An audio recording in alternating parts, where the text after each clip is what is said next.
Alors, effectivement, vous avez entièrement raison, Géraldine. Je voudrais juste qu'on fasse une petite parenthèse avant de parler de la première visite d'Emmanuel Macron au Vatican et qui échange depuis 10 heures ce matin avec le pape Léon XIV. Je voudrais revenir sur cette proposition de loi examinée et rejetée avant son examen pour éviter l'obstruction de la gauche et de l'extrême gauche. C'est l'extension du travail le 1er mai. Je rappelle que le 1er mai est le seul jour obligatoirement chômé. Alors, faut-il travailler le 1er mai ? Je vous propose d'écouter Dominique Enract, qui est le président de la Confédération nationale de la boulangerie-pâtisserie française. On a des histoires complètement folles. Vous avez des boulangers qui, chefs d'entreprise, ont le droit de travailler le 1er mai, mais s'il y a un salarié qui travaille dans leur entreprise, hop, amende. Et vous avez des boulangers qui ont pris 30 000, 80 000 euros. Monde de dingo. Monde de dingo. Dominique Enract. Vous savez, je peux vous trouver aussi, là vous me trouvez un exemple, je peux vous en trouver plein de gens qui veulent travailler, bon des patrons, mais aussi des salariés. Pourquoi ? Parce qu'ils sont payés plus cher, c'est quand même, pour le pouvoir d'achat, c'est quand même intéressant.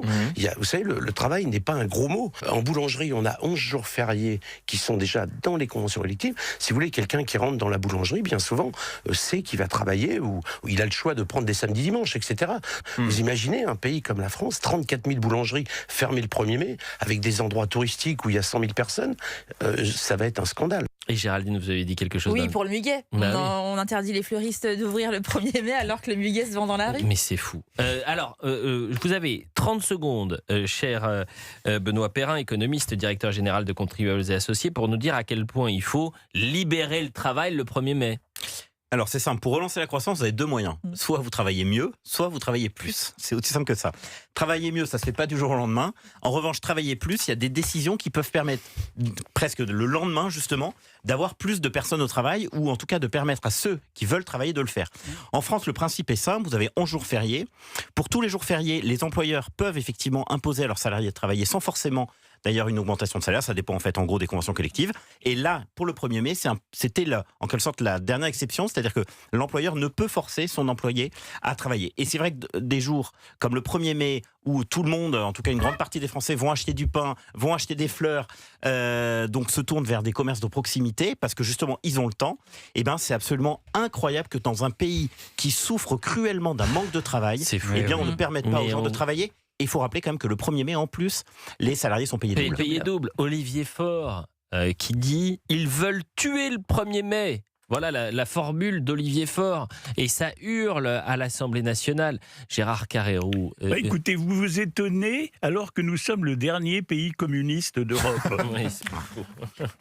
Vous avez raison, c'est porté par les premiers des communistes, puisque c'est le groupe Renaissance qui lance cette c'est tellement symbolique. Je plaisante, bien sûr. Sébastien Ligny, en un mot. C'est tellement symbolique de l'état d'esprit général de ce pays. C'est-à-dire qu'en plus, c'est exactement la même chose que quand on a demandé et qu'on a ouvert la porte au travail le dimanche. Souvenez-vous, vous aviez des gens qui disaient « Mais c'est impossible, le dimanche, c'est sacré, etc. Ouais. » Mais c'était sur la base du volontariat. Si des gens veulent travailler le 1er mai, mais qu'ils travaillent, qu'on les laisse travailler. Qu'on leur foute la paix. C'est insupportable. Et ceux qui veulent tuer le 1er mai, c'est les casseurs qui ont confondu la fête du travail et la fête de la casse et qui se retrouvent dans tous les cortèges, notamment à Paris, et qui font du 1er mai la fête nationale de la casse et de s'attaquer aux forces de l'ordre avec des centaines de militants d'extrême gauche qui se réunissent en Black Bloc pour tout péter. Ça, c'est ces gens-là qui veulent tuer le 1er mai.